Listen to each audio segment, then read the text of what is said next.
Hey everybody, it's Babette with Haggerty Dog Training. And it's the holidays. Happy holidays to everybody, wherever you are and whatever holiday you celebrate. For years it has been touted to never buy a puppy for Christmas. I half agree with that, half disagree with it. Do not buy a puppy as a gift. Puppies are not gifts. They are little beings or big beings that grow bigger sometimes. They'll pee all over someone's house.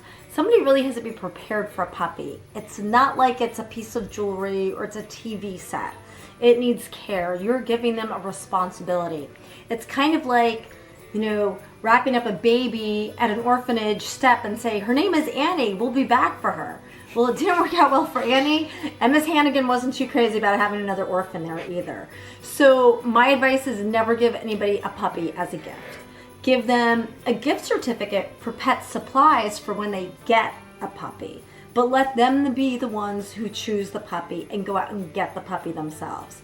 They'll also appreciate the puppy or dog a whole lot more if they go out and they choose it themselves. Now, why don't buy a puppy for the kids for Christmas?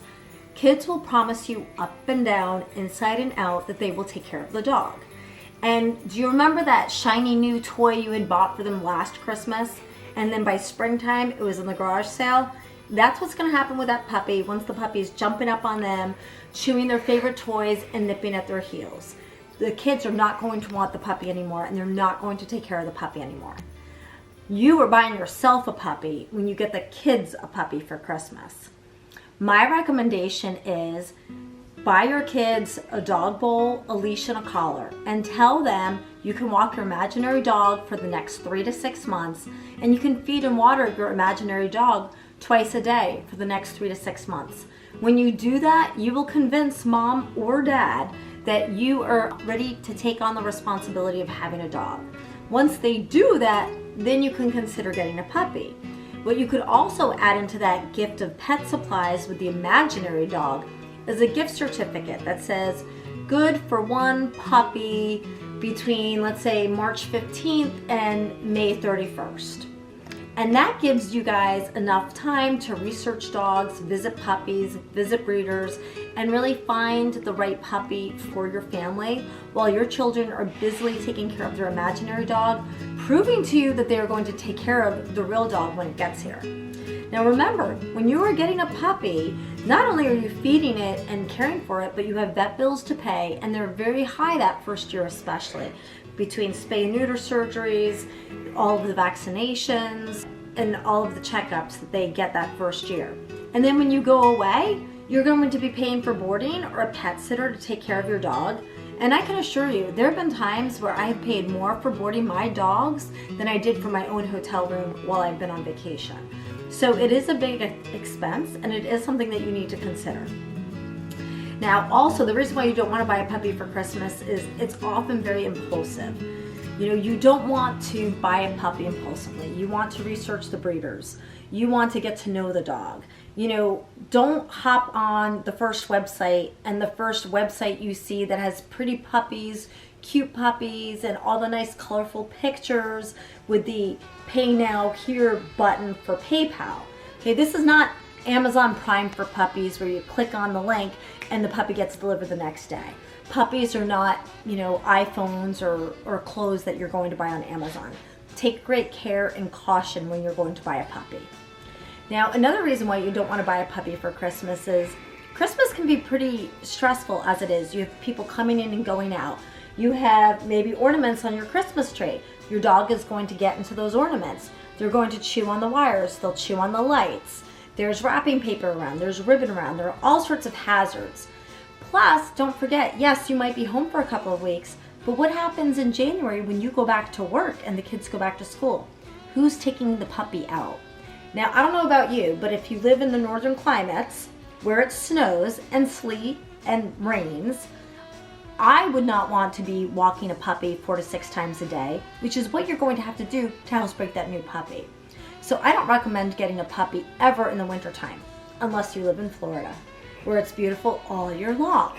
Then you'll want to walk your dog all day long, then take the time to housebreak your dog. But think twice about having to housebreak a dog in the winter months when you live in the northern climates. I realize there's something very Norman Rockwell about presenting a puppy underneath the Christmas tree for the kids to come running down and say, oh, it's a puppy, it's a puppy, it's a puppy. But just think of how much more fun and much more of a surprise it'll be in the spring or summer when perhaps you have more time to housebreak that puppy and you don't have to do it in the sleet and the snow and the slush and the ice and slip and fall on the ground with the puppy. Now, if you really want that Norman Rockwell Christmas, how about teaching your children about giving back instead of just getting for Christmas? You know, they say the secret to living is giving. You could connect with your local rescue organization or shelter. Offer to foster a dog for the holiday season. The shelter will appreciate it because that'll be less dogs for them to take care of. You know, those workers have to go in on Christmas Day and Christmas Eve, and they're tired and they want to be with their families too, and they are very overworked and underpaid. You can even reach out to a local rescue group and ask to foster a dog for the holidays. This way you get the idea of what it's like to have a puppy in the house. When you go back to work, you don't have to worry about it because you're only fostering the dog. So then you can return the dog after Christmas. And you're teaching your children how to help out those who are not as lucky as they are. You're helping homeless dogs, you're helping the rescue organization and the volunteers at the shelters and the workers at the shelters. And also what you're doing is you are learning how much work actually goes into having a puppy, and your children will have the opportunity to see that as well and prove to you whether or not they are actually ready for that responsibility. So it's a great practice run. And it's kind of like dating, you don't really have to commit. It's kind of like getting that 30-day free trial, and then you can return it.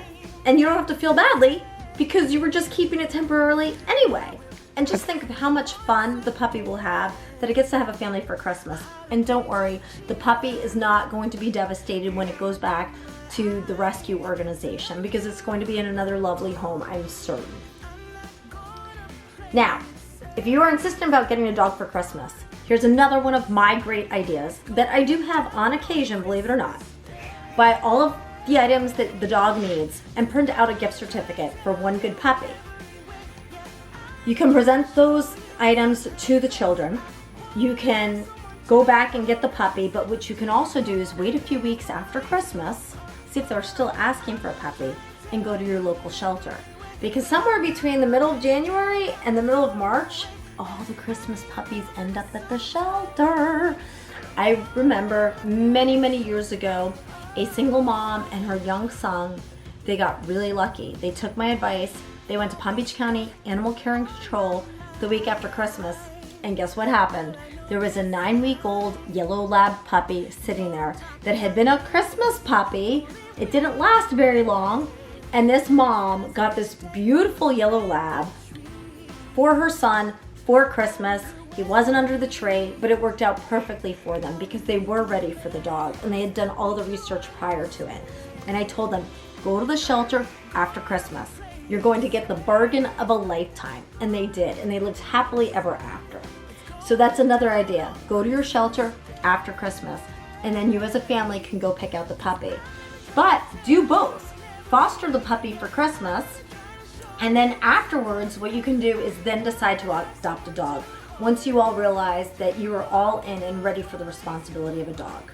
So these are the reasons why you should and should not get a dog as a gift, and these are the reasons why you should consider or not consider getting a dog at Christmas time. I hope you've enjoyed these helpful tips. For more of them, subscribe to our YouTube channel, follow us on Instagram, TikTok, and Facebook. Until then, have a wonderful holiday season. And TikTok. And until next time, have a great day, everybody.